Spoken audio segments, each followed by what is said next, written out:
Баршаңызға сәлем. Бүгін YouTube асханамда кез келген дастарханның сәнін келтіретін ерекше печенье пісіреміз. Дайындалуы өте оңай, безендірілуі де өте жеңіл. Осындай әдемі, жұп-жұмсақ раушан гүлдерін дайындауды көрсетемін. 250-300 грамм сүзбені дайындап аламыз. Үстіне 100-150 грамм үй температурасындағы немесе ерітілген сары май құямыз. Араластырамыз. Енді 2 дана жұмыртқаны қосып, жақсылап араластырып аламыз. 1 шымшым тұз қосамыз. 150 грамм қант қосамыз.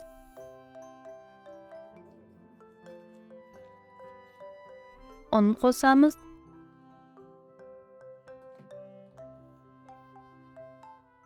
1 шай қасық қопсытқыш салдым. Қамыр өзінің қалпын алғанша қажетті порцияда ұнды өзіміз реттеп салып отырамыз.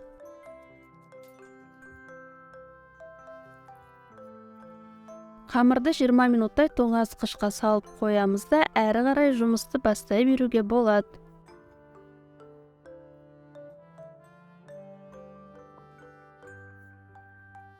Қамырды оқтаумен жұқалап жаямыз.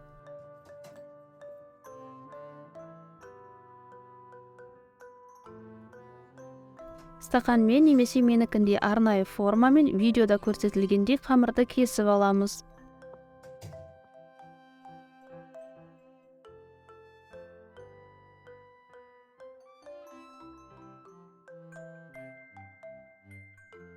Ал енді раушан гүлдерін жинауға кірісейік. Ол үшін осылай 4 дөңгелек қамырды үсті-үстіне қойып, жақсылап бір-біріне бекітіп ораймыз.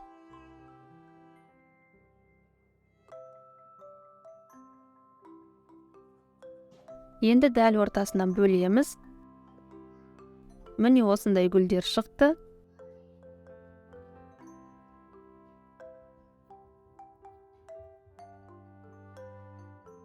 Қалғанын да дәл солай жасап шығамыз.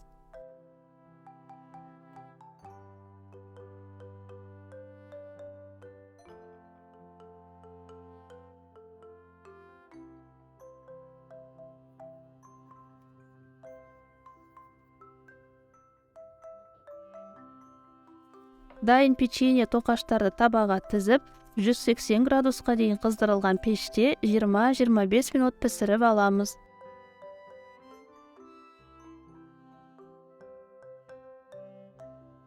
Байқағандарыңыздай, мен қалған қамырдан жапырақшаларға ұқсас тоқаштар жасап қойдым.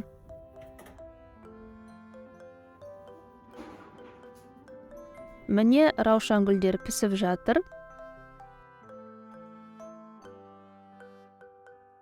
Дайын болды, сәл қызартуға да болады. Өзіме осы қызарғаны дұрыс болғандықтан мен пештен шығара берем.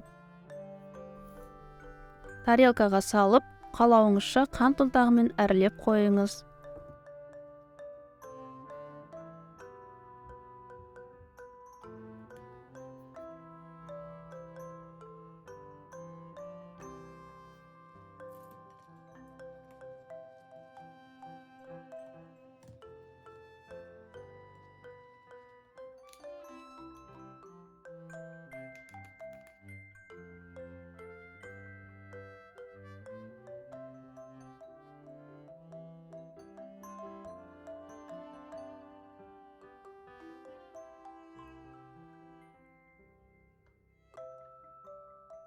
Осындай жұп-жұмсақ печенье тоқаштар дайын.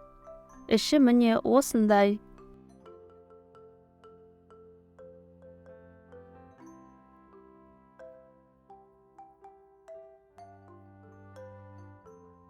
Мен ұсынған рецепт ұнаған болса, лайк басып, каналға жазылып, төменде қоңыраушаны басып қойыңыздар.